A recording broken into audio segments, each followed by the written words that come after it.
ಈ ಕದ್ರಿ ಗೋಪಾಲನಾಥ್ ಅವ್ರ ಜೊತೆ ಜುಗಲ್ಬಂದಿ ಅನ್ನೋ ಒಂದು ಕಾನ್ಸೆಪ್ಟ್ ಬಂದಾಗ ಇದು ನನಗೆ ಮತ್ತೆ ಇದನ್ನ ಟ್ರೈ ಮಾಡಿದ್ರೆ ಹೇಗಿರುತ್ತೆ, ಯಾಕಂದ್ರೆ ನಾನು ಹಿಂದೂಸ್ತಾನಿ ಫ್ಲೂಟಿಸ್ಟ್, ಅವರು ಕರ್ನಾಟಕ ಲೆಜೆಂಡ್. ಕರೆಕ್ಟ್. ಸೊ ನಮ್ಮಿಬ್ಬರ ವಾದ್ಯಗಳಲ್ಲಿ ಇದು ಬಂದ್ರೆ ಚೆನ್ನಾಗಿರಬಹುದೇನೋ ಅಂತ ಟ್ರೈ ಮಾಡಿದ್ವಿ. ಬಟ್ ಇಷ್ಟೊಂದು ಹ್ಯೂಜ್ ಹಿಟ್ ಆಗತ್ತೆ, ಅದು ಒಂಥರ ಒಂದು ಹಿಸ್ಟ್ರಿನೇ ಕ್ರಿಯೇಟ್ ಮಾಡುತ್ತೆ ಅಂತ ನಾನಂತೂ ಅನ್ಕೊಂಡಿರ್ಲಿಲ್ಲ. ಅಂದ್ರೆ ಈಗ ಮನೆಯಲ್ಲಿ ತಂದೆ ತಾಯಂದ್ರು ಅವ್ರ ಮಕ್ಕಳಿಗೆ ಏನೋ ಒಂದು ಹೊಸದಾಗಿ ಕಲಿಸ್ತಾ ಇರ್ತಾರೆ ಅಂತ ಅಂದಾಗ ಗೆಸ್ಟ್ ಗಳು ಬಂದ್ರೆ ಅವ್ರ ಮುಂದೆ ಕೂಡಿಸ್ಬಿಟ್ಟು ಈಗ ಹಾಡೋದಂದ್ರೆ ಹಾಡು ಅಂತ ಹೇಳ್ತಾರೆ, ಅಥವಾ ಈ ತರ ಫ್ಲೂಟ್ ಅಂತ ಆತರ ನಿಮಗೆ ಮಾಡಿದಾಗ ನೀವು without any hesitation you are sitting and ನೀವು ಫ್ಲೂಟ್ ನುಡಿಸ್ತಾ ಇದ್ರಾ? You are very happy.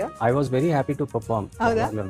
ಅಂದ್ರೆ ಮೊದಲಿಂದಾನು ಫಸ್ಟ್ ಕಾನ್ಸರ್ಟ್ ನಾನು ಕೊಟ್ಟಿದ್ದು when I was around 6.5 7 years ಏನೋ, first public concert. Wow. Okay. ನಮ್ಮ ತಂದೆ ಆಗ್ಲಿ ಅಥವಾ ನಮ್ಮ ತಾತ ನಮ್ಮ ಅಜ್ಜ ಆಗ್ಲಿ, ಅವರು ಒಂದು ಚಾಕ್ಲೇಟ್, ಆ ಚಾಕ್ಲೇಟ್ಗೋಸ್ಕರ ನುಡಿಸ್ತಾ ಇದ್ರು. ಇದೇ ರೀತಿ ರಿಯಲ್ ಸ್ಟೋರೀಸ್ಗೋಸ್ಕರ ರಕ್ಷಾ ಪ್ರಸಾದ್ ಯೂಟ್ಯೂಬ್ ಚಾನೆಲ್ ಅನ್ನ ಸಬ್ಸ್ಕ್ರೈಬ್ ಮಾಡಿ.